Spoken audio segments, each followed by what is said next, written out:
ഇത് മെഹദി അഹ്സൻ. പശ്ചിമ ബംഗാളിലെ ബീർഭൂം ജില്ലയിലെ കപിൽ സഹാർ ഗ്രാമത്തിലെ കരിങ്കൽ ക്വാറി തൊഴിലാളിയായ അലി റസയുടെ മകൻ. ദാറുൽ ഹുദ ഇസ്ലാമിക് യൂണിവേഴ്സിറ്റിയിൽ നടക്കുന്ന സിബാക്കിൽ അറബിക് പ്രസംഗം സീനിയർ സെക്കൻഡറി വിഭാഗത്തിൽ 1ാം സ്ഥാനം നേടിയത് ഈ മിടുക്കനായിരുന്നു. ദാറുൽ ഹുദ ബംഗാൾ ഓഫ് ക്യാമ്പസിലെ 7ാം വർഷ വിദ്യാർത്ഥിയായ മെഹദി അഹ്സന്റെ വിജയത്തിന് മധുരമേറെയാണ്. ദാരിദ്ര്യത്തിന്റെ പടുകുഴിയിൽ കഴിയുന്ന കപിൽ സഹാർ ഗ്രാമത്തിൽ ജനിച്ചു വളർന്ന മെഹദി ആദ്യമായി അക്ഷരം പഠിച്ചത് ദാറുൽ ഹുദ ഓഫ് ക്യാമ്പസിൽ അഡ്മിഷൻ നേടിയതിനു ശേഷമാണ്.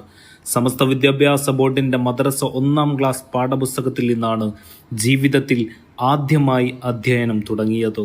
അറിവ് അന്യമായ ഒരു ഗ്രാമത്തിൽ ജനിച്ചു.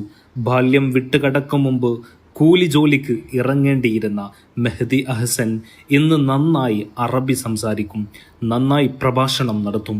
ജന്മം കൊണ്ട് തന്നെ വിദ്യാസമ്പന്നരായ കേരളത്തിലെ ഏറ്റവും മികച്ച വിദ്യാർത്ഥികളെയെല്ലാം പിന്നിലാക്കി ഇന്ന് അവൻ അറബിക് പ്രസംഗത്തിൽ 1ാം സ്ഥാനം നേടി. വന്യപിതാവ് ബാപ്പുട്ടി ഹാജി കിട്ട സ്വപ്നങ്ങൾ സാക്ഷാത്കരിക്കുന്ന മനോഹരമായ വാർത്തകളിൽ ഒന്ന് മാത്രമാണ് മെഹദി അഹ്സന്റെ കഥ. അക്ഷരജ്ഞാനം പോലുമില്ലാത്തിടത്ത് നിന്ന് ദാറുൽ ഹുദ സംസ്കാരത്തിലൂടെ ഉന്നത വിദ്യാഭ്യാസം നേടിയ പണ്ഡിതർ ജന്മമെടുക്കുന്നു. അവർ നാളെ ഈ സമൂഹത്തിൽ വിപ്ലവങ്ങൾ സൃഷ്ടിക്കും.